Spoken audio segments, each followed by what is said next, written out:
क्या सीबीएसई अब विदेशी भाषाएं हटाने जा रही है? क्या छात्रों को अचानक नई भाषा सीखनी पड़ेगी? तीन भाषा नीति को लेकर पूरे देश में बहस शुरू हो गई है। छात्र परेशान हैं, पेरेंट्स चिंतित हैं और फिर सीबीएसई को अपने नियमों में ढील देनी पड़ी। आखिर क्या है पूरा मामला, आइए इस वीडियो में जानते हैं। सीबीएसई ने कक्षा 7, 8 और 9 के लिए तीन भाषा नीति में ढील दी है और 2 विदेशी भाषाओं को विकल्प की अनुमति दे दी है। Central board of secondary education यानी सीबीएसई ने कक्षा 7, 8 और 9 के छात्रों के लिए भाषा नीति में बदलाव किया है।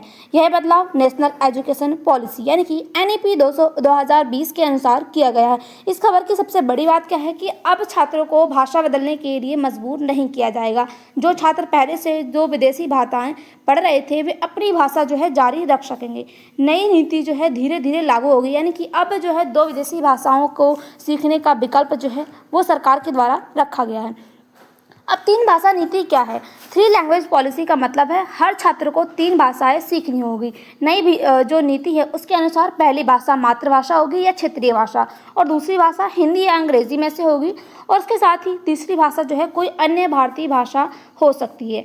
और उसके साथ अगर हम देखें तो जो मुख्य नियम क्या है इसके द्वारा लागू किए गए हैं, जो 3 हैं, 3 में से जो है कम से कम 2 भाषाएं भारतीय होनी चाहिए, और उसके बाद जो है विदेशी भाषा कोई सी भी हो सकती है, फ्रेंच, जर्मन, स्पेनिश आदि जो है पढ़ सकते हैं, लेकिन भारतीय भाषाओं को जो है प्राथमिकता देनी होगी क्योंकि वो भारत का नागरिक है, तो उसको भारतीय भाषाओं की प्राथमिकता देनी होगी। अब पहले समस्या क्या हुई थी?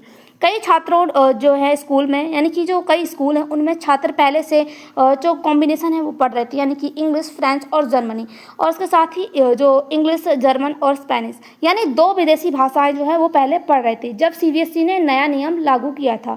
तो छात्रों को डर हुआ कि अब उन्हें अचानक जो है नई भाषाएं सीखनी पड़ेगी, यानी कि जो नियम लागू हुआ उसके बाद जो छात्र थे उनको ये डर हो गया था कि अचानक उनको नई भारतीय भाषाएं सीखनी होगी। बोर्ड परीक्षा की तैयारी जो है इससे प्रभावित हो सकती है और स्कूलों को नए शिक्षक और जो नई व्यवस्था है उसको जारी करना होगा, यानी कि जो नए शिक्षक है वो यहाँ पर लेकर आने होंगे स्कूलों में। अब जो है सीबीएसई क्या रहा जो है, यानी कि जो सीबीएसई उसने क्या राहत दी है। सीबीएसई ने कहा है कि कक्षा 7वीं और 8वीं और उसके साथ ही 9वीं में वर्तमान छात्र अपनी जो पुरानी भाषा है वो जारी रख सकते हैं और उसके साथ ही उन्हें बीच में भाषा बदलने की ज़रूरत नहीं है। नई नीति धीरे धीरे लागू होगी और किसी भी छात्र का जो नुकसान है वो नहीं होगा, यानी कि ऐसा नहीं हो सकता है कि अब जो है बोर्ड के एग्ज़ाम आने वाले हैं और अब यहाँ पर भाषा को चेंज करवा दिया जाए।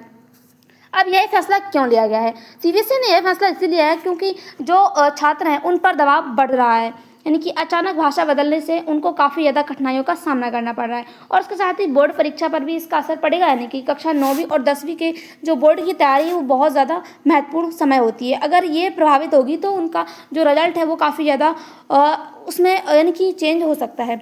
उसके साथ ही अगर हम देखें तो स्कूल तैयार नहीं थे, यानी कि जो भाषा चेंज करने का विकल्प रखा गया है ये इस पर जो है स्कूल तैयार नहीं थे। हर स्कूल में सभी भारतीय भाषाओं के लिए शिक्षक उपलब्ध नहीं है और उसके साथ ही अभिभावकों जो थे उनकी भी कई सारी शिकायतें, यानी कि जो पेरेंट्स हैं उनके द्वारा कहा जा रहा था कि अचानक नियम बदलना सही नहीं है, इससे जो बच्चे हैं उनकी शिक्षा भी प्रभावित हो सकती है। अब नई नीति का उद्देश्य क्या है? सरकार का मुख्य उद्देश्य है जो भारतीय भाषा है उसको बढ़ावा देना, जैसे कि हिंदी, संस्कृत, तमिल, तेलुगु और जो बंगाली, मराठी आदि जो भाषाएं हैं ये भारतीय भाषाओं को जो है बढ़ावा देना। अब सरकार के अनुसार इसका फ़ायदा क्या होने वाला है? भारत की जो संस्कृति है, यानी कि भारत के लोगों का संस्कृति से जुड़ाव होगा। छात्र अपनी भाषा और संस्कृति को बेहद आसानी से समझ सकेंगे और उसको एक तरीके से महसूस कर सकेंगे। उसके साथ ही जो बहुभाषी क्षमता, यानी कि एक से भी ज़्यादा भाषाएं सीखने का दिमाग विकसित कर सकेंगे जो भारतीय बच्चे हैं। इसके साथ ही राष्ट्रीय एकता, यानी कि अलग अलग राज्यों की भाषाएं सीखने से आपसी समझ जो है मजबूत होती है, यानी कि जो है एक दूसरे राज्यों के जो है भाषा को समझ सकते हैं। इससे क्या होगा कि अपनी संस्कृति को जो है बढ़ा सकेंगे। इसके साथ ही भारतीय भाषाओं का संरक्षण, यानी कि कई भाषाएं धीरे धीरे कम उपयोग हो सकती हैं, यह नीति जो है बचाने में मदद करेगी। यानी कि हम देखें तो जो है सभी राज्यों की भाषा जो है अलग अलग होती हैं, तो उन भाषाओं को बचाने में काफ़ी ज़्यादा मदद मिलेगी। अब इससे छात्र जो और अभिभावक हैं हैं उनकी क्या चिंताएं देखने को मिली है। अतिरिक्त बोझ, यानी कि 3 भाषाएं पढ़ना काफ़ी कठिन लग सकता है।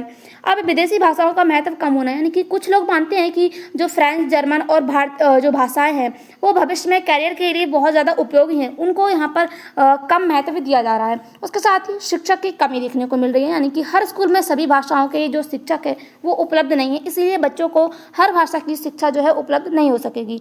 और उसके साथ ही अगर हम बात करें तो ग्रामीण क्षेत्र और जो यहाँ पर शहरी क्षेत्र है उनमें भी अंतर देखने को मिलता है कि ग्रामीण क्षेत्रों में जो संसाधन है उनकी कमी होती है, तो इससे वहाँ पर जो ज़्यादा शिक्षक है वो भी यहाँ पर उपलब्ध नहीं होते हैं। अब इस फैसले का अगर हम देखें तो छात्रों पर क्या प्रभाव हो सकता है। अगर हम देखें तो पॉजिटिव जो इम्पैक्ट होगा वो क्या होगा कि अचानक बदलाव में राहत हो सकती है।